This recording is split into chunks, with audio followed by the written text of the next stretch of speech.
Hey, welcome back, everybody. It is Matthew, and we are returning to the My Favorite Tag Team Tournament. So, in the last video, we completed the first of 12 matchups, or first of 12 tag teams. We completed 3 matchups, and in this video, we're completing the last of the 6 tag teams we have remaining, the final 3 matchups. And once this video is completed, and then in the final group, Group D, we will work on the Remcos. And once that's completed, we will return back to LJNs as we begin round 2 of this tag team tournament. So with this, we will dive into the next set of matchups. And we will start with, well, just like in the first video, we will start with Sid Vicious and Barry Windham as they do battle against Tom Zenk and Brian Pillman. So, this version right here is probably the Barry Windham and Sid Vicious UK exclusive. Probably a much stronger tag team than the first version we saw. Probably because with the UK exclusive from Series 2, much more expensive figures. You know, generally, US versions, you're probably looking at about $10 figures, maybe 15, depending on who you're buying from and what condition. But generally, out of UK figures, if you're buying them stateside, you're probably looking at about $100, $125 for Sid Vicious. Although I've had one on my site for about $35, I've been trying to sell them and haven't been getting any takers, so I don't know. Barry Windham, there have been a couple of versions I've seen of this figure. I've had a couple of figures where I've had some variants where he's had white and some variants where he's had blue wristbands. And I've had a number of blue variants that I've had and either sold. And I've had a couple of them where he's had yellow or had white. In fact, one of my carded versions, he has blue wristbands, so I don't know. I always buy these from UK sellers, so I'm assuming that there's 2 different versions of these figures. Whatever. I have so many different copies because, like I said, I always buy them from UK sellers, so I have so many different copies. And I don't know. This one's looks like he's covered in paint or something, but whatever. But an original Barry Windham UK exclusive, this figure would probably go for about $200. Outside of the Brian Pillman UK exclusive, this is probably the second most expensive figure out of the line, and yeah, it's about $150 to $250 figure, so a crazy price figure for a loose figure. Again, one of my favorites, love it, beautiful figure, pricey. Is it worth it? For the right figure, I'd say yes. For Ron Simmons, God no. Barry Windham, yeah, I'd pay a little bit more for this guy. Great figures.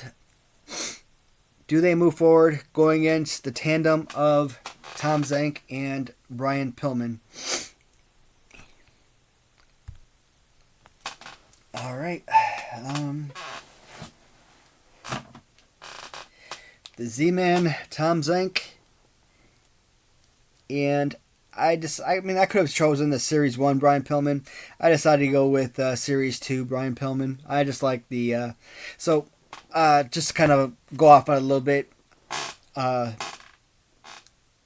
off a subject for real quick. XWX Customs, Galoob 2-ups. I said that if or when they ever decide to come out with a Brian Pillman Galoob 2-up, that originally I was going to decide to go with the Bengal Series 1, but I've changed my mind. If they do decide to come up with a series, a 2-up of this figure, I'm going to go with this version. I'm going to go with the UK exclusive. So I got the UK exclusive on Ron Simmons, and I got the UK exclusive on Lex Luger. Might as well keep that going and get the UK exclusive on Brian Pillman as well. And I think most people, they're probably going to go with the stock photo anyways and get the Series 1. So why not change it up a little bit and, get something that not everybody has. So, try to be a little bit different, a little bit unique with that. But Brian Pillman and Tom Zenk. I had the Brian Pillman Series 1 as a kid, and actually one of my most played with figures. Here's the thing with the Brian Pillman figure. I don't like the Sting Galoob figure, and even though Sting and Brian Pillman are almost the same figure, and with Sting with the hands up and closed fist, you would think it's a little bit better than Brian Pillman, hands up, open hand. But I don't know. I like the Brian Pillman figure a whole lot better. And, he is slouched slightly, but with the open hands, I just think this is so much a better looking figure and so much better for play and everything. I really enjoy this one. I think it's a good looking figure. I think it's a top 5 or top 6, good, great figure. Yeah, when you start looking at the UK exclusives and you start looking at all the extra designs and everything, yeah, that might start pushing a lot of figures further down the line. But when you start looking at just the Series 1 versions, I think that Brian Pillman has to be at least, maybe number 4, just behind Sid Vicious, Barry Windham, and Butch Reed. Forgot his name for a second. Tom Zenk. Z-Man Tom Zenk. Do I like the figure? Not really. It's an adequate figure. I mean, could it get some play out of it? I really don't see how. I mean, I'm just kind of looking at it. I mean, you can't really do a body slam. I mean, punch, not really. DDT, maybe. Other than kicking and, kind of maybe throwing some, uppercut punches, I don't know.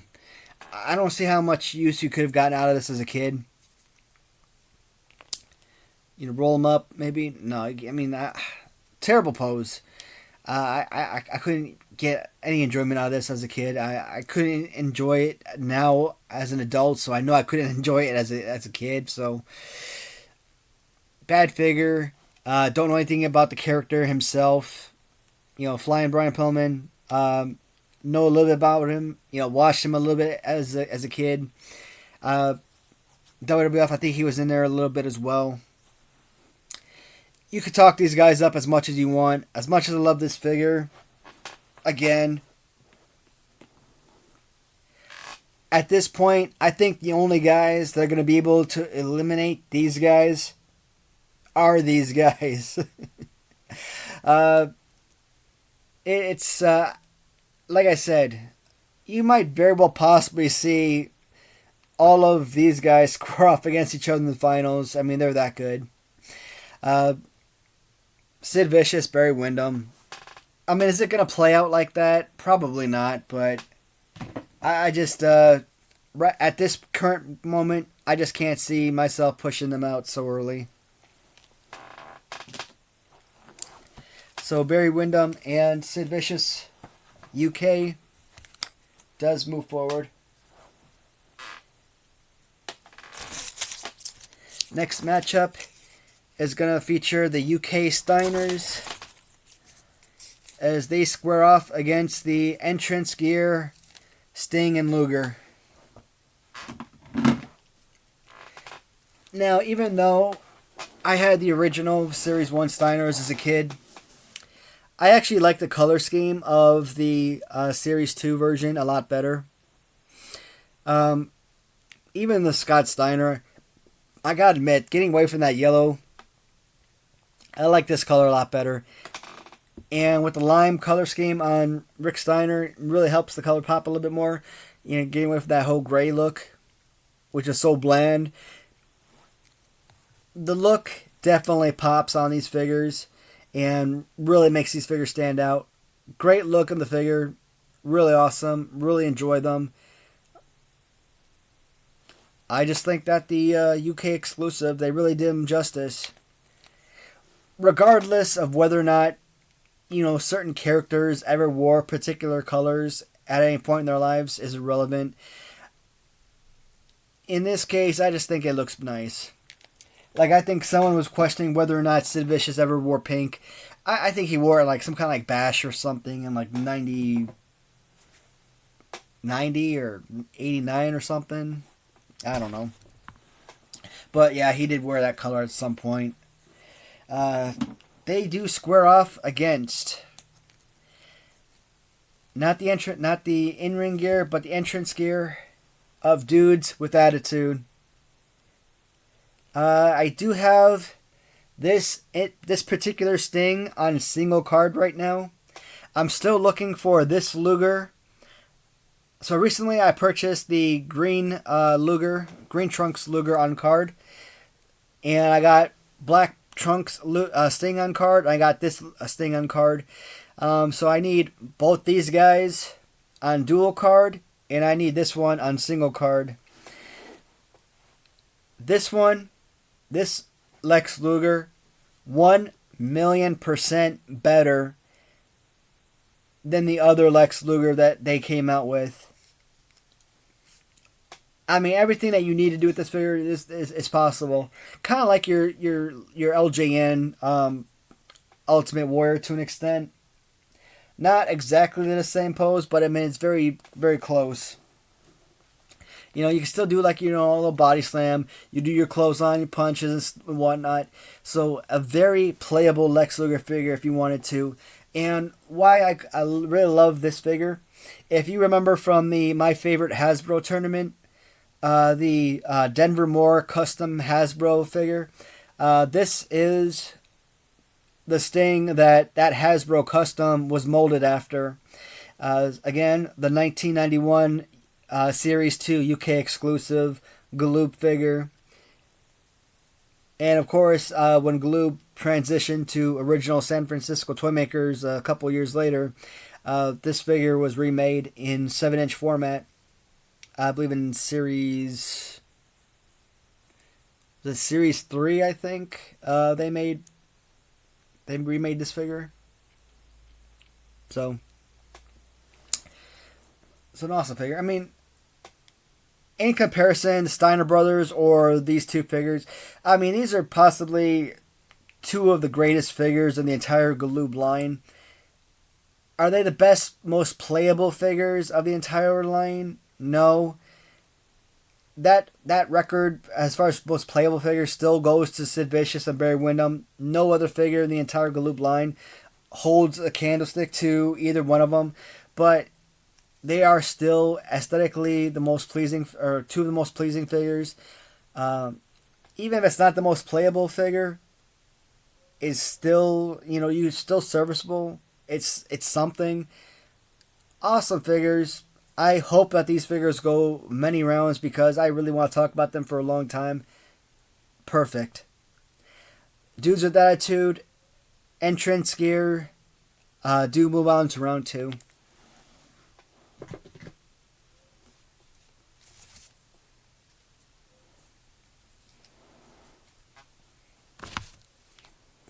Alright, so the last battle for the Galoobs here in round 1 pits Doom against Rick and Arn Anderson, the UK exclusive. Alright, so Doom. Ron Simmons. Same issue we had with the LJN Galoob 2-ups. You have Butch Reed. I'm trying to resituate myself here.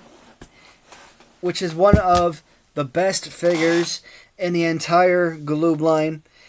Just behind the Sid Vicious and Barry Windham figures. One of the greatest play poses. The look itself, I mean, very simple. You know, blue jeans or, you know, gym shoes. But the pose is absolutely amazing. Absolutely love it. Great looking figure all around. Great, but he tag teams. It's not a one-on-one competition. It's a tag team competition. And what do you do when this is your tag team partner? How do you proceed How do you expect to win a tag team tournament when you got to work with this?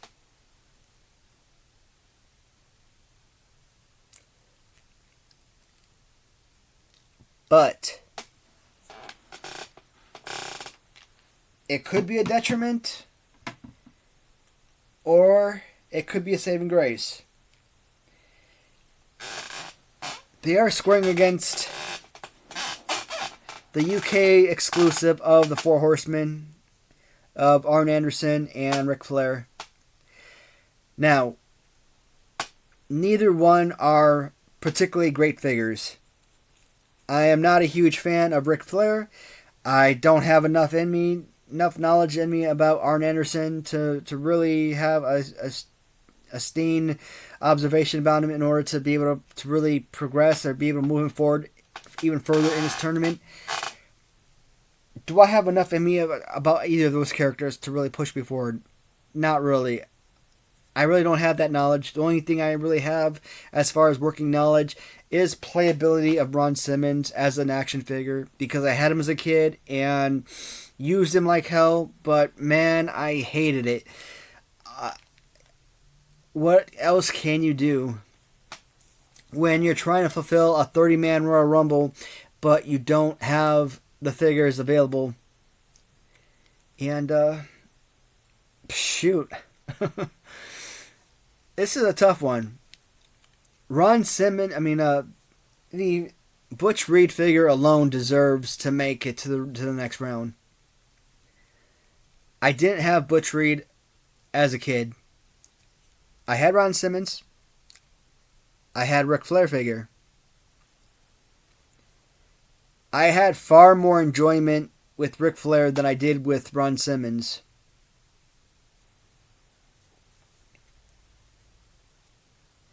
Somebody or many somebodies are going to boycott if I don't push the Four Horsemen of Ric Flair and Arn Anderson forward. I already know it.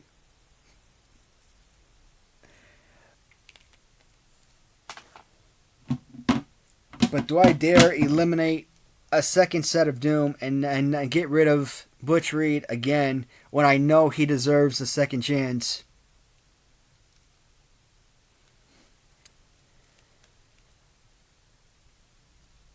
I should just say, you know what? Send them both home, because this is an unfair choice.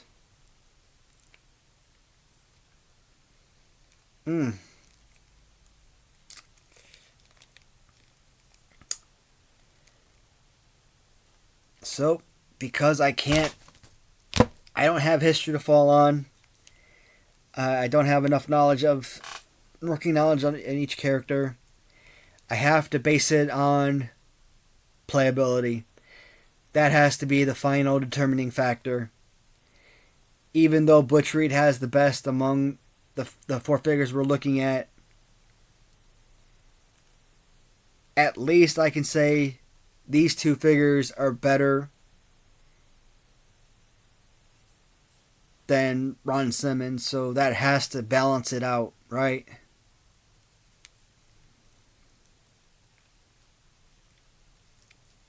I mean, this guy is a nearly 20-time world heavyweight champion. I may not like Ric Flair as a wrestler, but you gotta respect the legend that he is. So, yes, the Four Horsemen, or one version of the Four Horsemen in this tournament, Ric Flair and Arn Anderson, the UK exclusives, are moving on to round 2.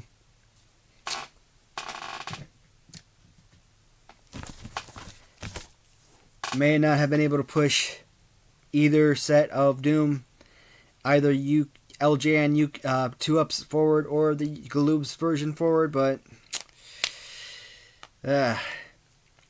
hey, I am still planning on doing my favorite Galoob tournament in the future.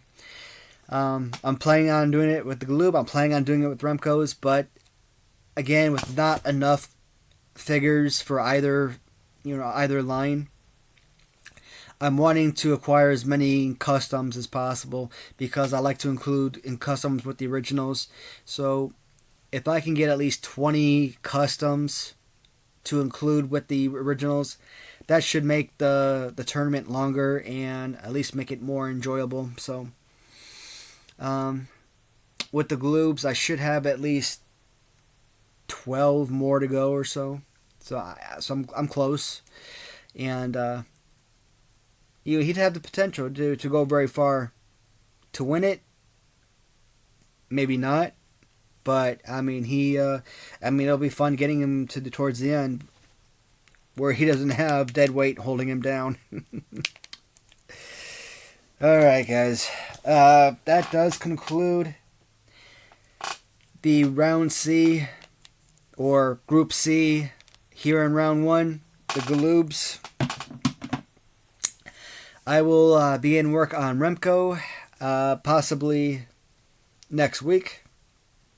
Again, today's Monday the 15th, and with the amount of videos I currently have in store, or currently have in queue, it's probably going to be about a week or so before I get all these videos, uploaded. So over the weekend sounds like a good time to film the next set of videos anyways. All right, thank you everyone for watching. Hope you enjoyed it, and I'll talk to you in the comments, and see you in the next video. Goodbye, everyone.